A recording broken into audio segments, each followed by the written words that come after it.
Hey, this is Steven Puri, and welcome to the Online Prosperity Show. We have an interesting episode for you that talks about focus and how to do the great things of which you are capable.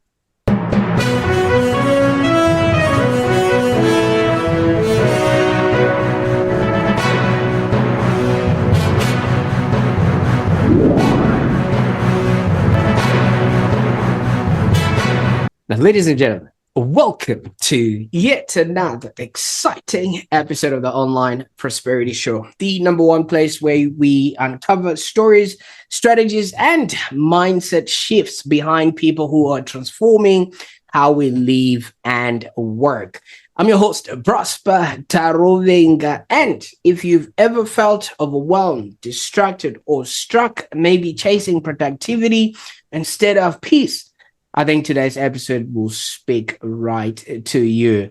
Our guest today, Steven Puri, is on a mission to help millions of people find their focus. Now, Steven, how are you doing, my man? It is very nice to be here. I just got out of yoga. I'm in a great mood. Absolutely. Well, I love how calm you are because I'm literally shaking in my boots because I've never met somebody who is well accomplished as you are and so zen. That is very sweet of you to say. It's also daytime for you. It's evening for me, so it's so tranquil here. Everyone's going to bed. It's great. Absolutely. Well, I hope we maintain that tranquil, and keep you in your Zen mode because, hey, who wants the chaos and everything else that happens in life these days? So, we'll leave that at bay. Now, for those that are tuning in right now, you might be wondering, obviously, yes, it is the Steven Puri that you know, the person who's on a mission to help millions of people find their focus, achieve more, live healthier, happier lives through the Sukha company. Now, from creating Oscar-winning visual effects in Independence Day to producing blockbusters like Die Hard, Wolverine, and Transformers, Steven... As a studio executive. On those, I was the studio executive, not the producer. Let's just be clear. Absolutely. I was the evil suit at Fox. There I am. You know what I'm actually going to do, Steven? I'm going to go on my Netflix and tag all those videos so that they are on my home screen. And I'll be like, I've spoken. Okay. I can give you a list of better movies to watch, but we'll go with those for now. Absolutely. Well, if my wife decides that it's time to take the garbage out, I'll just be showing her, if you watch these movies, I've literally been in the presence of greatness. All right. So I don't think I'm the type of person that you should be bossing around. So I hope that works. Yes, that would be a very great use of those movies. Okay. I'm in. So for those that are tuning in, Steven's career obviously just reads like a movie script, which obviously we're going to be going into what he's doing throughout all of this. But behind all this glamour, he's actually discovered something deeper. I was talking to him earlier. We were discussing things that I'm hoping he's going to share a little bit later on with us. But it's all about success. Success without inner peace isn't really success at all. There's a lot of people that are wondering generalities out there that are just spraying and praying with either their marketing and they're literally going nowhere fast. And from what I can see, so many of us are winning the race to the bottom because there's not that inner peace that we should actually have. So now he's on a mission to teach the world how to enter flow states and build focus sustainably. And let's be honest, I mean, when a guy who's worked with aliens, superheroes, and Hollywood execs that's telling you to slow down and breathe. And humans, the hardest part of all, working with humans and dogs. I think we should listen. So I encourage you to grab your notepad or chai or whatever keeps you centered. Yeah. And because I think by the end of this conversation, we'll see how you can achieve more without losing yourself. Now, Steven, I could go on and on like a movie with endless credits. You know what I mean? Let's really back to where it actually got started. You've been involved with all these movies and award-winning sort of productions. Tell us a bit of your journey in that world, and how you got to be in such a high-level state. I'll tell you, you have had some amazing storytellers on, and you've drawn some great stories out of them. And I hope this is one of the better episodes. So my story is maybe interesting for this reason is, yes, as you mentioned, I've been a senior executive at a couple motion picture studios. I've raised a bunch of venture money and run tech companies, things like that. I started as the son of two engineers at IBM. My mom was a software engineer. My father, a hardware engineer, designed logic chips, CPUs. And so when I was little, it's like if your mom's a great ice skater, you probably learned how to ice skate, right? So I knew how to code, and I would go with my mom to the computing center and submit jobs, do that sort of thing. It was really interesting to me. So when I went to USC, you mentioned I was a scholar. I was an IBM Watson scholar, and part of that scholarship guaranteed me a job if I wanted it anytime. So I took them up on it, and I made money as a junior software engineer while I was in college, which is a nice way to make money on the side. That led to a very lucky event in my life, which is I was going to USC. A lot of my friends were in the cinema TV school because it is arguably, if not the best, one of the top 3 cinema TV schools in the world, right? So a bunch of my friends were in cinema TV and started talking a lot about film. I also knew engineering. Guess what happened while I was in LA? Film became digital. Computers became powerful enough to manipulate film. So you had non-linear editing systems like Avid, you had Pro Tools for audio, and you had like Silicon Graphics equipment, because suddenly you do all these digital effects. You could do them in the computer, and it opened up a whole world. So I was very lucky in that suddenly there was a need, there was demand for people who could speak engineer like I could, but also speak creative, which I could. That is how I got into film. It was not a plan. It was not, I'm going to be a filmmaker. I'm going to be a studio executive, right? It was, I was there and I kind of fell into it by working at this film trailer company and then working at this digital effects house. So I did about 14 movies. Worked on True Lies, I worked on Seven, worked on Braveheart, a whole bunch of stuff. And I happened to produce the digital effects for Independence Day. And we won the Academy Award for the visual effects, which, there are 1,000 people responsible for that. And I don't want to take credit for it, but being part of that team was great for my career. And Roland Emmerich and Dean Devlin, who are the director, producer, writers of Independence Day, the 3 of us got along very well. So we started a company together called Centropolis Effects. It was the first company I founded in my mid-20s. And we did digital effects. We raised about 15 million, grew it to about 80 employees. And we got an offer after about 4 years of running that. A German media conglomerate called Das Werk made us an offer to buy it. And it was great. It was like a 6x multiple. So, as one thinks in their 20s that, you think you're smarter than you are and more successful and better looking, funnier than you actually are. So I was at 28. I had a successful exit and had some money in my pocket. And I thought, okay, this went extremely well. Who knew that this would happen to me where I'm sitting here having worked with a bunch of really good directors? And I thought I would love to actually help make movies get made, as opposed to be the guy that they called to help make the digital part of their movie. If that makes sense, So that's when I got on that, ladder, and I started working my way up in the studio system. And that, ended up being a vice president at 20th Century Fox, which is where I was the executive running the Die Hard franchise, the Wolverine franchise, stuff like that. It was when I was an executive vice president at DreamWorks for Kurtz and Orsi, who were the guys who wrote Transformers 1 and 2, Star Trek 11, Eagle Eye, a bunch of stuff, really talented, great guys.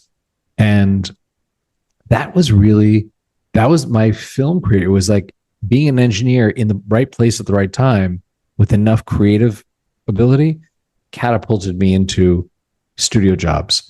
And then most recently, and this is the thing where you and I met, is I thought about, is Die Hard 5 really going to make the world any better? Probably not.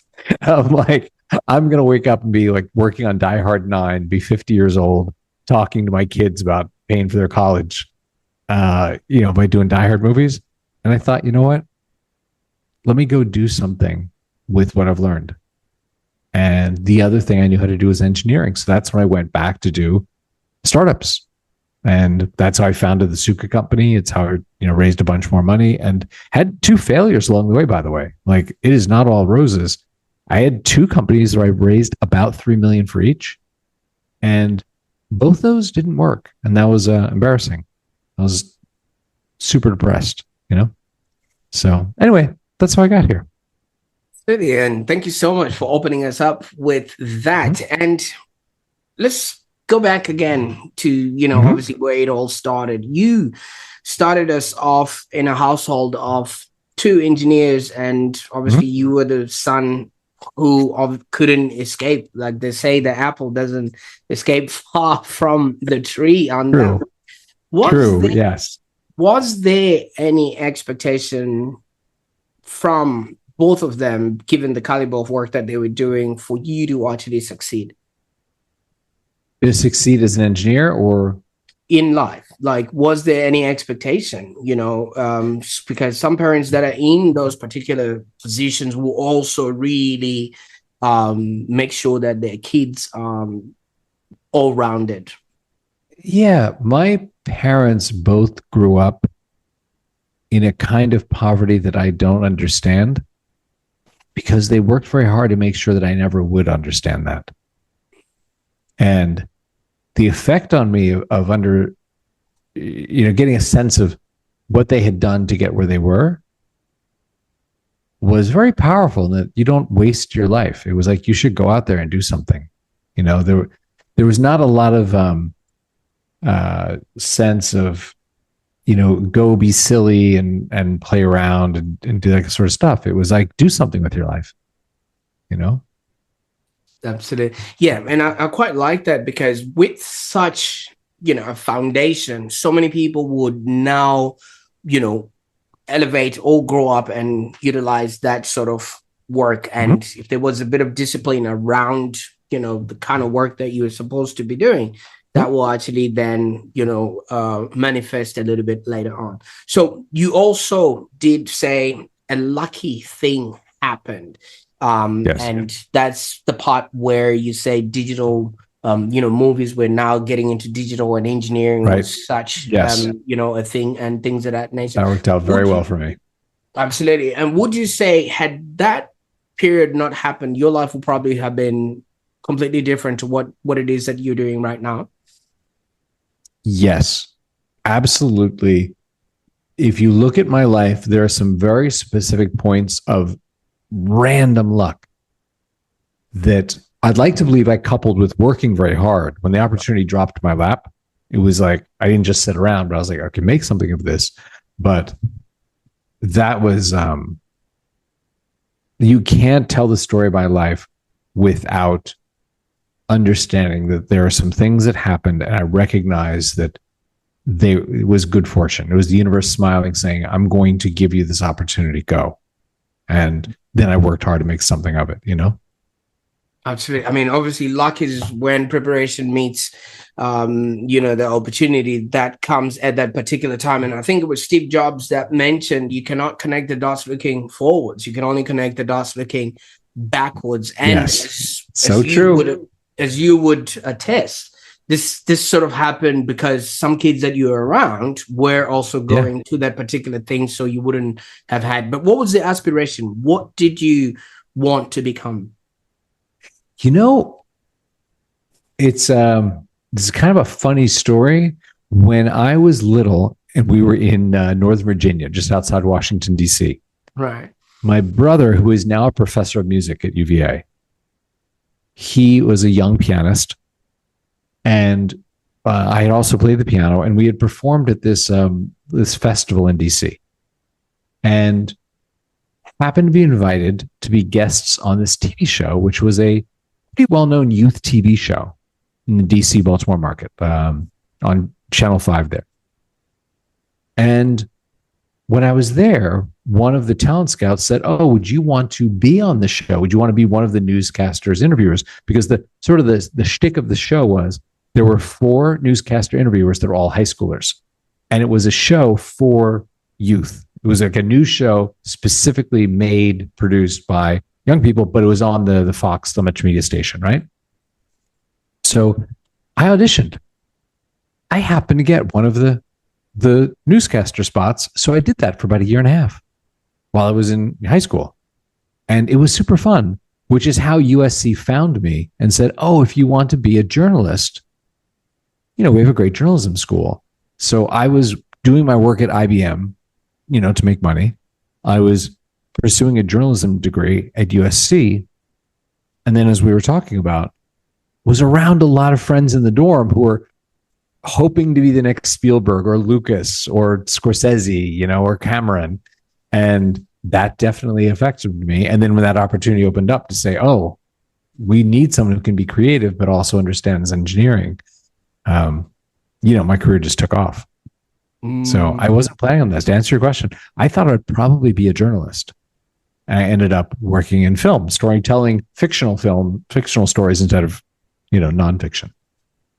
Absolutely, but there's an element of storytelling there, and capturing some sort of audience and creating for and relating to that person, because people only listen to what they pay attention to. And I viscerally believe there's a link in there. We'll probably get to it. Now, when you started doing the CGI stuff, on Independence Day, that was just one big movie for you to sort of start with. Did you start small, or did you just go straight into the big leagues? No, I started out doing some, I guess not smaller movies, but doing a portion of a big movie, like just doing a portion of True Lies, a portion of Seven, a portion of Carlito's Way, a portion of this, and then we did all of Braveheart, we did all of Immortal Beloved, all of a bunch of movies, but it started out just very sort of by chance. It was like, "Hey, this stuff. Can you help us with this?" And then that turned into a job, which turned into rising up at that company pretty quickly. And then, Independence Day was definitely the most high profile experience. And we won the Academy Award. So it's a pretty high profile thing that I did. And it helped us raise the money. When I started that company with Roland and Dean, your last film won an Academy Award for visual effects. People trust you that you know how to make a visual effect, Absolutely. Yeah. The interesting thing about it is, like right now we're creating this podcast, and if it's probably going to be the best thing that was ever produced. Right now, we don't know. We're just giving our all to what we can in this particular sort of moment. So when you were producing the CGI for Independence Day, obviously the Oscar was not dangling there, but maybe you guys sort of had an incline. I will tell you something. It's funny you ask this. You bring this up, but I'm going to tell you a little insight that people don't understand about the Academy Awards, right? So the nominations are done by that particular area of the Academy, right? So actors nominate actors. Visual effects specialists choose the nominated films. But the entire membership of the Academy then picks the winner. So why is this important? It's interesting that you have people who are experts in that area say these are the best examples of costume design, of visual effects, of music, of sound effects, right? This year. But when you get to the actual voting of the winner, it's very often a popularity contest, because the people in the general Academy are not necessarily experts in sound design, in scoring, in visual effects. So I will tell you this, the year that we won, yes, what we did was a pretty great achievement. But I will tell you, some of the films that were also nominated were incredible in terms of what they did technically. But I think we won because our movie was such a huge, at the time it came out, it was the 3rd highest grossing movie in film history. So there was an element of, we got the popular vote in the last round. Does that make sense? Oh, it makes a lot of sense. It actually explains what you were trying to tell me when you rocked up on the podcast today, that when you were looking for a podcast to jump onto, you asked people specifically what Mhm. shows they've been listening to and where they're Yep, going to. And then you made an executive decision that, I'm going to pick these ones here, and here we are. So that that's is correct. exactly how the actual thing works. But when that alien ship exploded in Independence Day, you already knew you were gonna witness a new chapter in your life, right? I mean, Well, there's here's the funny thing. This will give you a little insight into studio politics. So when I came aboard that movie with Roland and Dean, the way Fox looked at the movie was it was this B genre film that the guys who made Stargate were going to do. So they viewed it as, hey, I'd give them a little bit of money, and who knows if there's an audience for this disaster movie with aliens sort of stuff, right? So we had a budget of about, if you can believe this, think about this. We had a budget about 73 million for the entire movie, including cast, right? These days, 73 million basically buys you a couple of actors. So that was our entire movie, above the line, below the line, prep, script, production, post production, everything. So we had an experience where we were shooting over. Howard Hughes has these, or used to have these aircraft hangars over in West LA. They were abandoned. That was all we could afford. We shot in abandoned aircraft. This is not like sound stages on the Warner Brothers lot with scented water being brought to you. We were in like the dregs, and we would ask for stuff. Hey, Prosper, you know what? We really need some pencils. And Fox would say, okay, fill out this form in triplicate for your pencil. Fill it out, send it in. A month later, Prosper, do you think the pencils? Can we get the pencils? And you'd be like, yeah, fill out this form again. We lost your last one. We're just like, oh my God. We're like, they don't care anything about us. And what you just said was a really interesting change in studio politics. We made that trailer where at the end of the trailer, the destroyer has that beam that comes down and blows up the White House, right? yes. That trailer tested so well that weekend. On Monday, we got a call, an incoming call from Fox, not me calling saying, can we have the pencils? Fox called us and said, do you need anything? And we, of course, beaten down at this point, we're like, could we get those pencils? And they're like, no. We just want to make sure you finish on time. And they named like $1 million pieces of computer graphics equipment, like really big ticket items. Like, do you need any of those? We have some of those at another facility. We can send them over.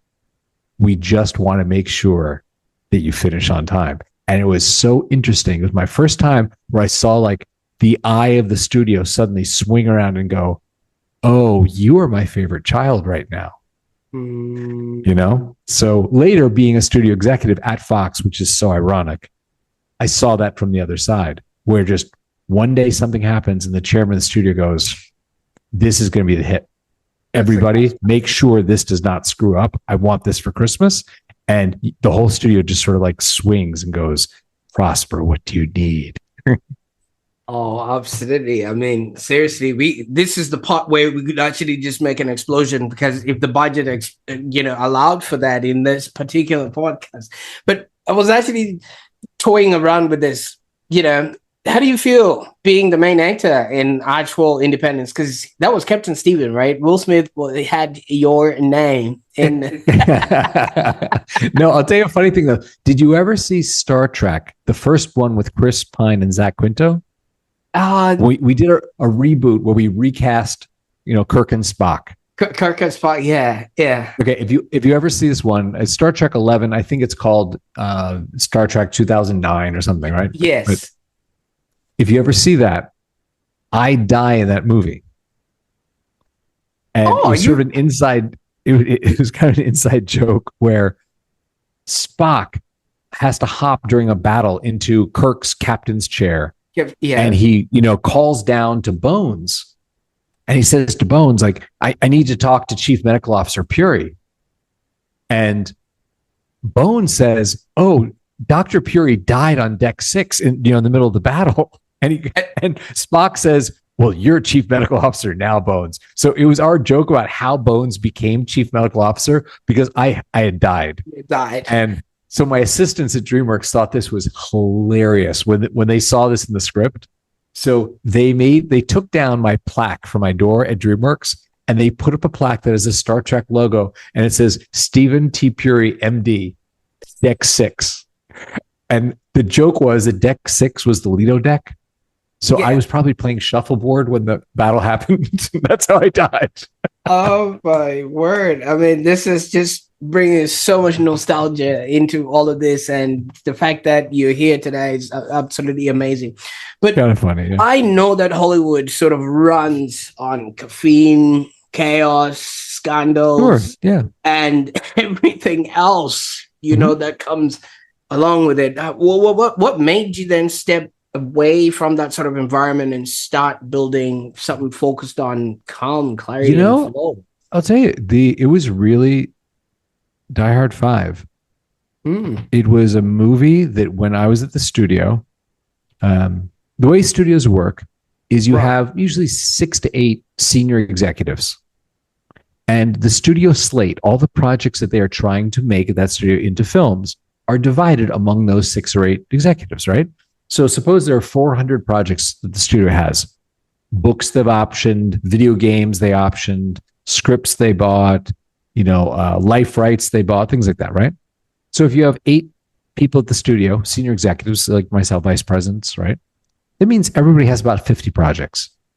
And you're trying to get them made. You're trying to develop them to the point where your boss, the chairman of the studio, says, okay, we're going to go make this. Now, I'll tell you, I had some stuff on my slate that was with amazing writers, Chris McQuarrie, Billy Ray, David Ayer, like amazing top drawer writers. And there's a period of time that my boss, who's the chairman, the only project he would ask me about is Die Hard 5, which is a project, let's be super honest here. I had inherited, I came to the studio, he recruited me to come, and, it had a writer on it that is not a great writer, and the script is really bad. And it was all he wanted to talk about making that movie. And I said to him one day, we walked out of a meeting and I walked with him back to his office. And I said, you know what, Tom, I feel like I'm failing you because you paid all this money for me to come here.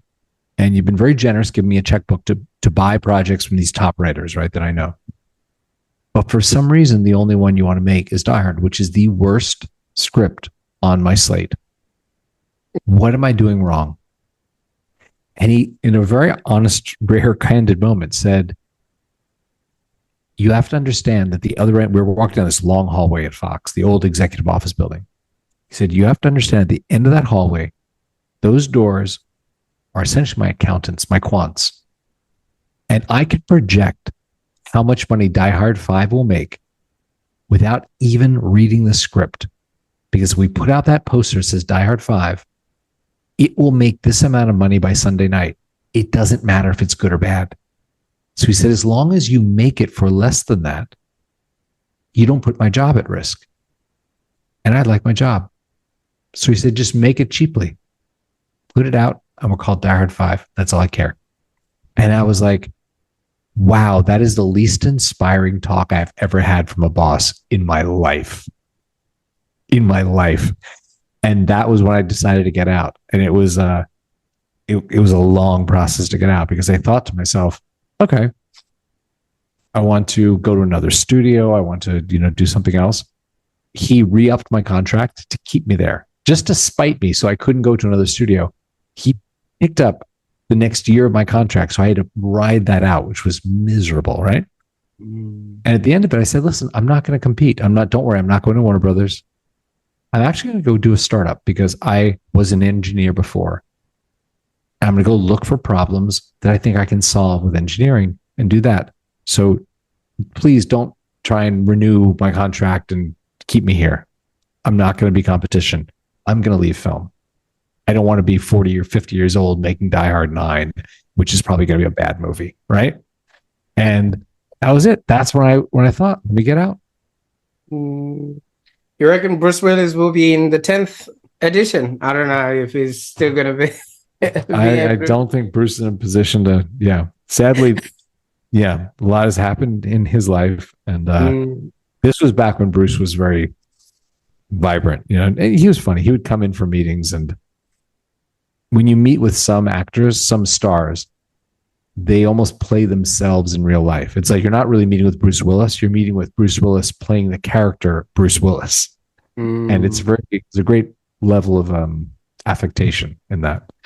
So absolutely. And I mean, obviously it's called method acting, and that actually brings us to some of what it is that you are now working on, because most of these people are acting a character, like you're saying, and they're becoming somebody who they're not, which means they're living a life that never was theirs. And when they then come back home, they don't have all those people that are at their beck and call. They don't have all those gadgets that they use and things of that nature. They literally have to live an every single day, throughout. Now, somebody might be outwardly famous, but internally they are a mess because they haven't connected who they're actually supposed to be and who they have actually become. You are sort of on a mission to maybe right that or correct that for a lot of people. Tell us a little bit about what you're working on now. So it is interesting that in my film career and in my tech career, I've been very lucky to be around high performers, a number of whom can do it sustainably. Like they've figured out how to be at the top of their profession and not kill themselves and go crazy. You know what I mean? And that was very interesting to me. And that led me down the path of like, okay, how can you be a healthy high performer? And I suffer from distraction, procrastination. Like I am right there. Like if I tell you tomorrow morning, Prosper, at 9 a.m., I'm going to start working on my blog post or writing this new, feature, coding this thing. There'd be a good chance at 9:15, I was still like checking my, news and staying on top of the news, or 9:30, I'm returning some emails. And it's just procrastination. I noticed I did that a lot. And during the day, if something hard came up, like I was writing some code and the build kept failing, I would pick up my phone, like just this instant dopamine hit. And I looked at this and I was like, you know what? I've seen really high performers work. And how do I make the techniques that they use really simple for myself? And that's why I came up with the idea of having essentially a flow state website. I don't know your audience. I'm sure some portion of the audience is like totally into flow states. They're like flow masters. And maybe another portion of the audience is like, I've heard of it. What is it exactly? If you want, I can explain that in like 30 seconds. Yes, please. Yeah. Okay. Absolutely. So here's the deal. There was a Hungarian-American psychologist, this guy, M.E.D.I.A, Csikszentmihalyi, and he had a thesis. He said he had noticed high performers in very different disciplines, athletes, artists, scientists, inventors. They would go into these concentrated states where they did the thing that makes them famous, the thing that changes the world, right? And they would describe those states in very similar ways. And he was like, what's up with that? Like, how do they do this? So like, Prometheus, he wanted to go up and steal fire from Mount Olympus and bring it down to the rest of us and go, man, this is how it works. So he did his research. At the end of that, he wrote a book called Flow. It is the seminal work on this. It is from whence we get the term flow state. And he said the greatest thing. He said, I chose this word because it was the most beautiful metaphor for what I found, which is we are all on the river paddling ourselves forward. But if you align your boat with the current, it carries you. It magnifies your effort. And that's what these high performers have figured out how to do, and do it consistently. Get into this flow state. And he said they call it different things. Michael Jordan, called it being in the zone. Picasso had his own word for it when he would stay up all night and just like lose track of time and create things. And he said it's not necessarily flow is the only word for it, but it's what I'm calling the state. And he said it's repeatable. It's characterized by you lose track of time. You're immersed in the work. You're doing your best work. You do it quickly.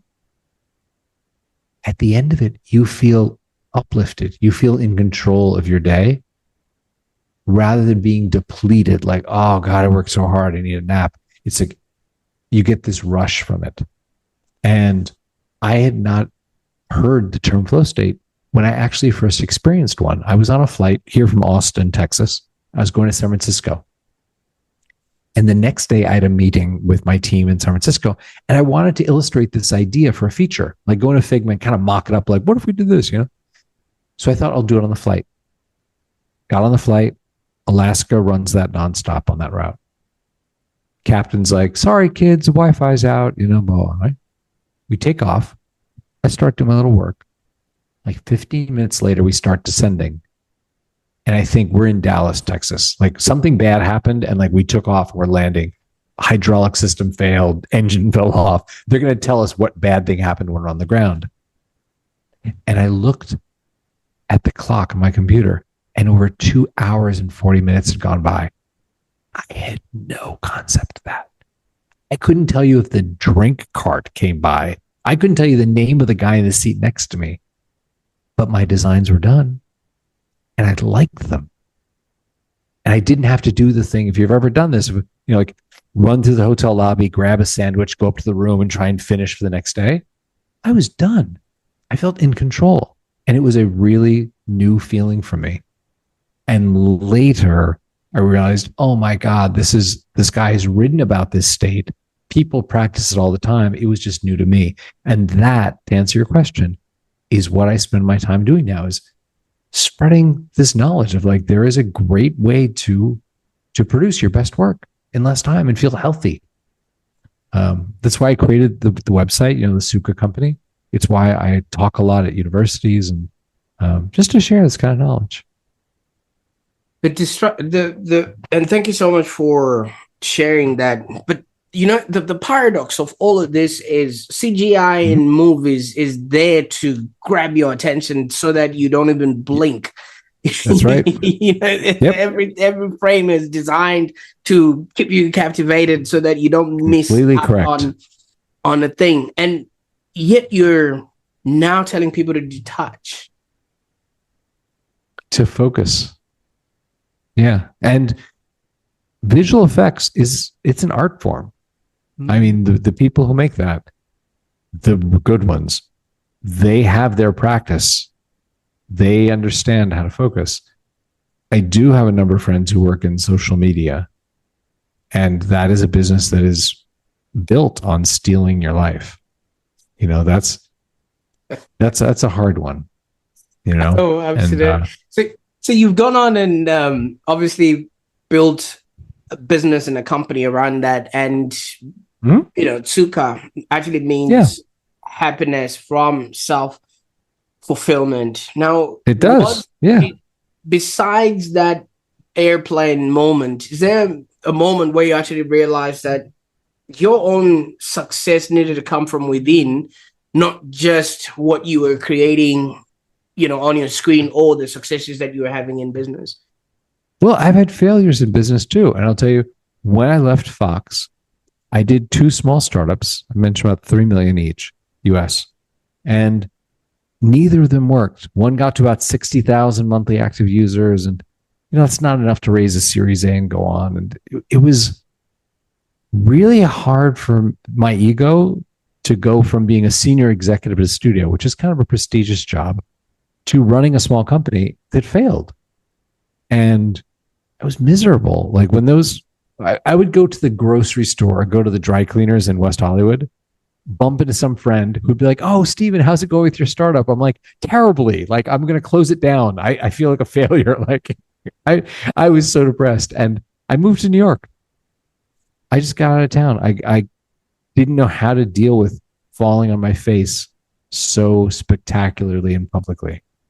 And the upside of that is I did meet my wife in New York. I was doing yoga and she was on the mat to my left.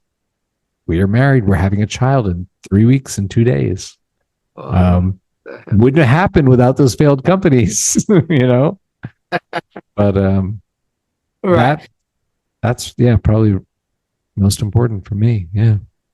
Absolutely. So the Sukha company itself, you've bundled a few tools. I mean, you've used your expertise Yeah. and your knowledge, to really keep you focused and create somewhat of a healthy work Mhm. day. Could you maybe paint a picture of us? Because fish don't see the water that they swim in. I mean, I know I'm working right now. I'm at work, Yeah. but maybe I'm probably not in the flow that needs to happen. What does a Sukha style day look like as compared to a typical chaos work day that most of us experience? Well, I'll tell you, deep work, as Cal Newport would say, the kind of work where you can get into flow is work that usually requires an hour or 2 hours. It's not something you do for 9 minutes in between Zoom meetings, right? So some people have days that are set up to be one series of Zooms and Teams meetings, and you're not going to do deep work. That's not what we're talking about. Most of the people who get into a flow state, who are members of the Sukha community, they are developers, they're writers, they're designers, they're people who have a couple of hours of work to do. And there's a concept of chronotype, which for anyone listening is like, huh, what is that? Chronotype is the concept that there are times of day you're more adept at doing certain kinds of things. And I'll give you a film example. There's a famous screenwriter, this guy, Ron Bass. He's an attorney who turned screenwriter. And he's written movies for Julia Roberts, Tom Cruise, Dustin Hoffman, like all sorts of stars have been in his movies. He famously does not talk to his family in the morning, like doesn't even say hi. He gets up, starts working, and he explained to his family, he said, when I start talking to you, I can't hear my characters' voices in my head anymore. So I'm not the dad who's going to make pancakes or drive you to school or do any of that, because my chronotype is like 5 to 9 a.m. is my golden time for writing. And he also knew in the afternoon he could do collaborative work. So he'd do studio note meetings in the afternoon and things like that. So it's a pretty extreme example. But the reason I bring this up is when you say paint a picture of how to get into a flow state, part of it is you have to have work that's going to take an hour or two. It's going to take thought. Like you're a designer, you're a graphic artist, you're a writer, you're blogging, you're writing code. And you have to block out some time. That's the best time for you. Like for me, about 7 to 10 a.m., golden time. I write my best blogs. I write my best code. Like it's perfect for me. So what I do is I open up Sukha, the website. There's a big play button in the middle. I hit play before I start coding or writing. The music starts. It blocks my distractions. I don't get, like my phone doesn't ring, things like that. It's just a really nice experience of having that 3 hours where I can do a day's worth of work in those 3 hours. So that's what I do. And it's built on the research of some really smart people who came before us who were generous and said, this is what I've learned. I actually like this because so many of us, I think they say anytime you get distracted from a task, you have to get your brain to rework and you're missing out on 2 to 3 hours of you just trying to get in that particular zone of work. And especially if you're working for yourself, you know what I mean? You literally have to obviously, have those moments of, deep work and things of that nature. But there's an element of self-discovery that needs to happen because you need to then know when you can achieve that flow. Because if you're just going to be doing random acts of working throughout the day, then you might not actually get that optimum sort of work. So that's right. Yeah. Well, here's the thing is you can think about this if you are a leader of a team or you are on a team, which is to do the deep work, to do the things that really require thought, not returning emails or paying bills or slacking someone, right? But to do the thing where you go, hey, everyone, I thought about this today. And people are like, wow, that's an awesome idea, right? That comes from doing some deep work. So you need, if you are a leader and you say, man, I want my team to be doing that. Like no company wins because all their emails are returned. You know what I mean? They win because someone there said, I have an idea. So you want to create that culture, which means with your team, you want to say, hey, you know what? why don't we have an agreement? Let's choose an hour every day. We can discuss what hour is best, 9 to 10, 2 to 3, whatever is best for the team. In that time, let's not set client meetings. Let's not slack each other. Let's let that be sacred time where we do the things that move us forward. Now, if you're on the team and you're not the leader, it is an idea you can bring to the team and say, hey, you know what? To do the work that is going to help the whole team, I need to block out of my calendar, like meetings with myself. Monday, Wednesday, Friday, I block 9 to 11. In that time is when I do the actual really meaningful stuff. Now, I'll tell you, there are a lot of engineers, a lot of developers that use Sukha. One of the common things I hear with them is, my boss books me in meeting after meeting after meeting and thinks that in the 20 minutes between meetings, I'm going to do some great coding. In 20 minutes, you can barely remember where you used to be. If you're a writer, in 20 minutes, you're still remembering, like, what was I about to write next? You're not actually writing. And that's what you need to, if you are doing it for yourself, to put into, your team, is this idea of, hey, let's do this deep work. That's what we actually win on. It's not having 17 meetings a day. No, Steven, a lot of people use busyness as a badge of honor. You know what I mean? Mm-hmm. Oh, yeah. How you doing, Steven? Oh, I'm busy. Oh, you should see everything. It's mid-month now. We're almost going to everything else. You know what I mean? But if you really look at it, half of that work can only be done in like an hour a month. But they procrastinated because it's who they have become, and it's become their identity. Like you were saying, that these people, you are speaking the truth, Prosper.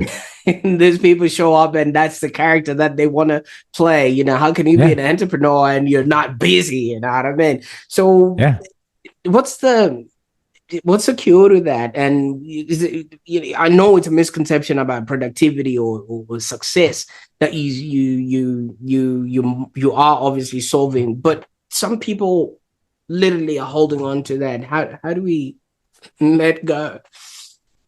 Well, there again, you can lead a horse to water, but you can't make him drink, right? Mm-hmm. So what we're talking about here with like flow states, this idea of like doing deep work that's meaningful and powerful, that is for the people who raise their hand and say, I'm ready. Like, I'm done just being busy. You can look up at the end of the day and be like, wow, I was busy all day. What did you get done? I don't know, but I was busy just going from thing to thing to thing, and that sense of, if you're intentional, if you're mindful with where you put your brain during the day, you finish your day much sooner. I don't think why I named my company what I named. It's a weird name. The Sukha company is a strange name, right? Mm. And I'll tell you this. So I mentioned to you, Laura and I met in yoga, right? So Laura and I have a daily yoga practice. It's a great part of our life. I love it. When we got married, we had our honeymoon in Bali. Because, it's beach, yoga. It's awesome, right? We're flying over there, and we had a working version of this website with the music and the smart assist and all that. We didn't have a title. We didn't have a name for it. I knew we needed a great name. And I thought, Amazon is not called bookstore. Nike's not called shoe store. They're interesting names. We understand, the winged goddess of victory. Oh, what a cool name for a shoe company, right? Mm. So I was talking to Laura. I said, I really hope in the next 10 days while we're hanging out, no one's going to bug me because they know it's my honeymoon. Maybe the universe will speak to me and say, here's a great name. Laura, of course, is like, I wish that for you. Good luck, right? So we got there and I said, do you mind? I think something that would seed my unconscious is if I talk to like 2 or 3 people that are early beta testers and just ask them, what does he love about this? And maybe that'll do something. She's like, go for it. I'm going to go to the pool. I'll see you at dinner. I was like, okay. So I talked to 3 people and I said, just 10 minutes. I just really want to quickly ask you, what's your favorite feature? Do you love the music? Do you love the smart assistant? Do you love the phone block thing, right? The third guy, I was wrapping up. I was like, hey, Prosper, I said 10 minutes. I want to respect your time. I'm going to let you go. Thank you.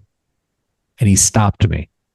And he said, Steven, you asked the wrong questions. I was like, okay, guy that I don't know that well. Like, what was the right question? What should I have asked? He said, you should have asked me why I pay you. And I was like, we charge $10 a month. It's not that much money. He said, go ahead. So I said, great. Okay. Why do you pay me? He said, I find the last year I have two kinds of days.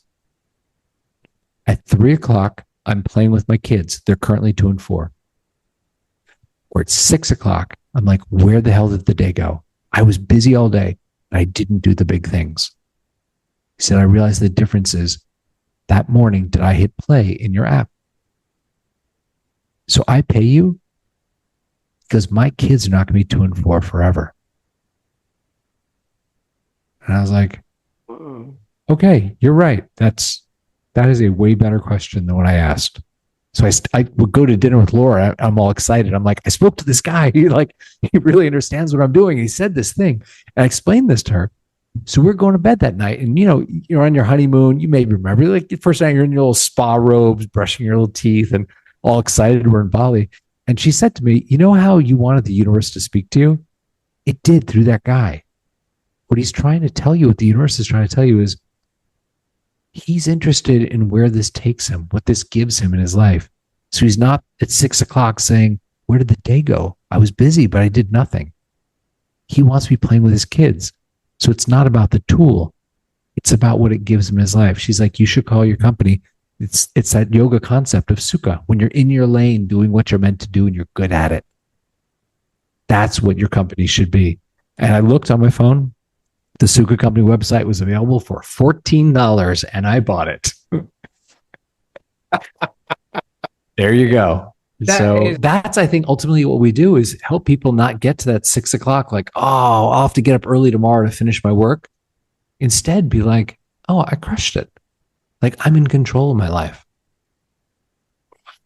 Like that. And not only, obviously it puts people in focus and also really gets them to be present with who they are and who they're becoming, because so many people are just vicariously living through life and seeing life happening in front of them and things of that nature. Now, if somebody is probably thinking, wait a minute, this could be something that I need to try out or check out, where on the internet can they go to, Steven, for them to actually... that is a very sweet question. It is a website that is the Sukha, TheSukha.co for company, the Sukha company. And it's free for 7 days. No credit card, no funny business, no cancel or we're going to bill you. Tony and I built it. We don't collect a salary. We built it because we feel like people need this. So my happiest experience is the ones where I see people doing something great because they can focus. And it's available. Absolutely. You're literally giving people back to themselves, because if they're not utilizing that time, and especially that dad missing out on the kids growing up, and you're about to be one, you'll notice that there's a 3-week wait, right? And then the first 3 weeks is completely going to be different to the first 3 weeks. And it's all just, if you miss out on that, then, it's not going to, it's time you never get back. Now, you've clearly lived multiple lifetimes worth of careers. True. You've done the highest of the highest, and obviously I've been very lucky. Yes. From coding to cinema to now consciousness. And, when you look at everything that you've achieved and you've built, what does happiness from self-fulfillment now look like for you today? I'll tell you a story that makes me very happy. There is a guy who's a member of the Sukha, right? And this spring, I saw him post every day when you work. If you choose one thing that you finished, when you check off your tasks, you can share one thing per day into the group chat, right? And people see it. So people are like, oh, I finished my website. People talk about it. He posted into the group chat, and I've seen him in there a year or two, that he finished his dissertation. And people were like, hey, Roy, that's kind of like a big deal. You just sort of dropped in there, And he said, well, I'm a assistant vice principal at a high school in Missouri, the middle of America. He said, I've been working on my PhD in engineering. Got kids, I have a small window of like 60 to 90 minutes per night, and I really need to concentrate. So that is when I've been using Sukha to get the most out of that time. And he said, don't get too excited because I still have to defend my dissertation. Like in 2 weeks, I have to, go in front of the panel and whatever, right? Still. And yeah, it's pretty cool. So what's interesting is that weekend before the Monday that he said he had to go defend his dissertation, a number of people in the group chat that I know don't know him. They're in Spain, they're in Japan, or wherever. They were like, Roy, you got this, go, we're pulling for you, buddy. And it was really sweet to see a online supportive community, not a Twitter hate on each other fight community, not a TikTok sell garbage, but like people just pulling for him. So on Monday, nothing from Roy King, quiet to the point where people in the group chat were like, hey, anybody talk to Roy? How did it go? Did he like do his thing with the dissertation? Nothing. Tuesday morning, he logged in and he just wrote, you may now call me Dr. King. Oh. And people went nuts.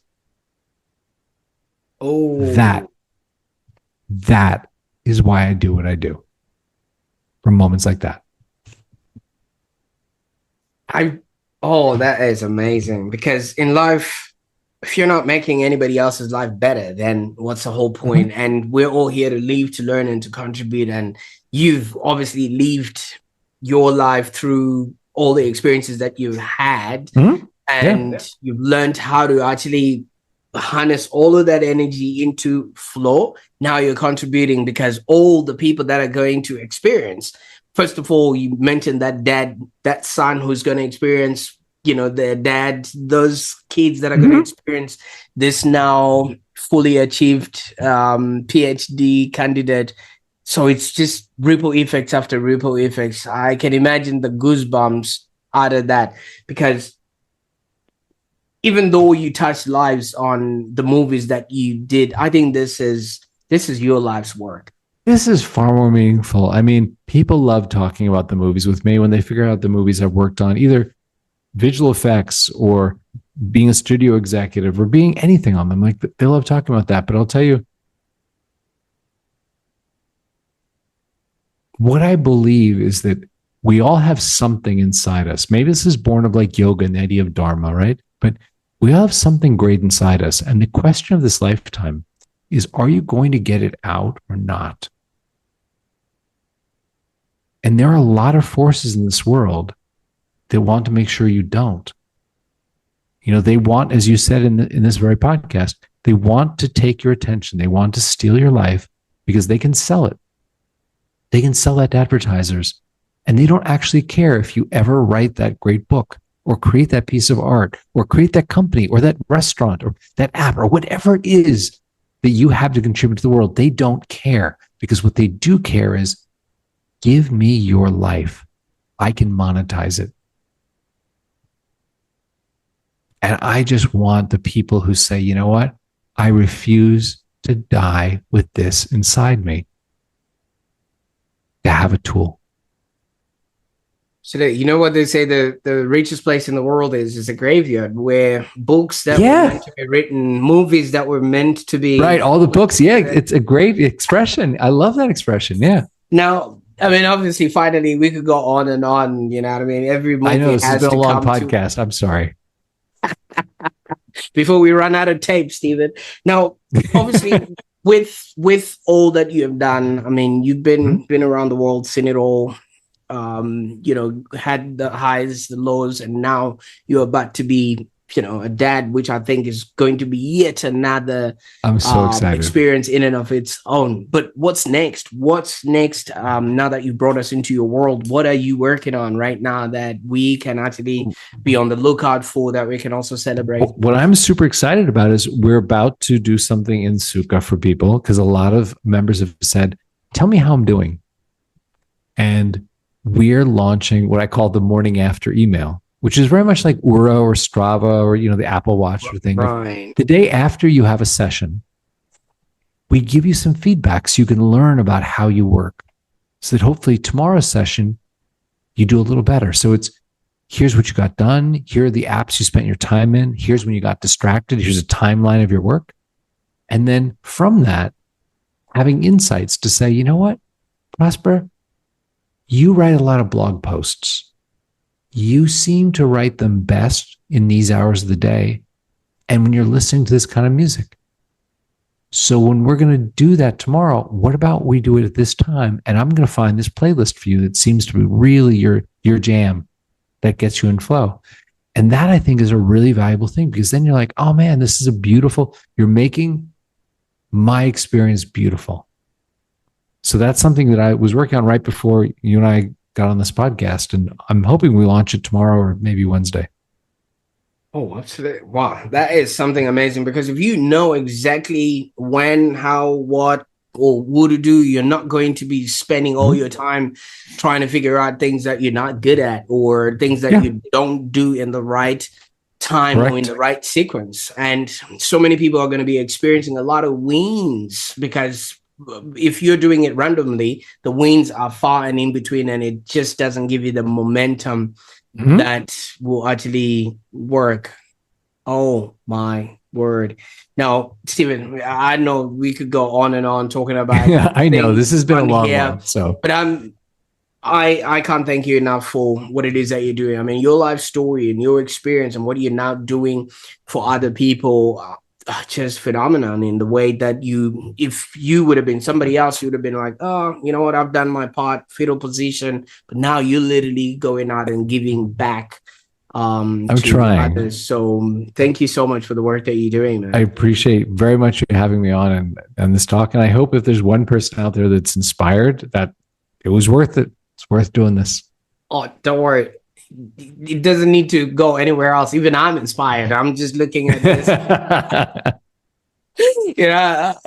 It's like I just recorded this for myself, but I really, really appreciate this. What an episode. I mean, for those that are watching right now, thank you so much. Obviously, I know it was quite captivating. Even I was drawn in by most of these moments and things of that nature. And I think Steven just reminded us that success isn't just about doing more.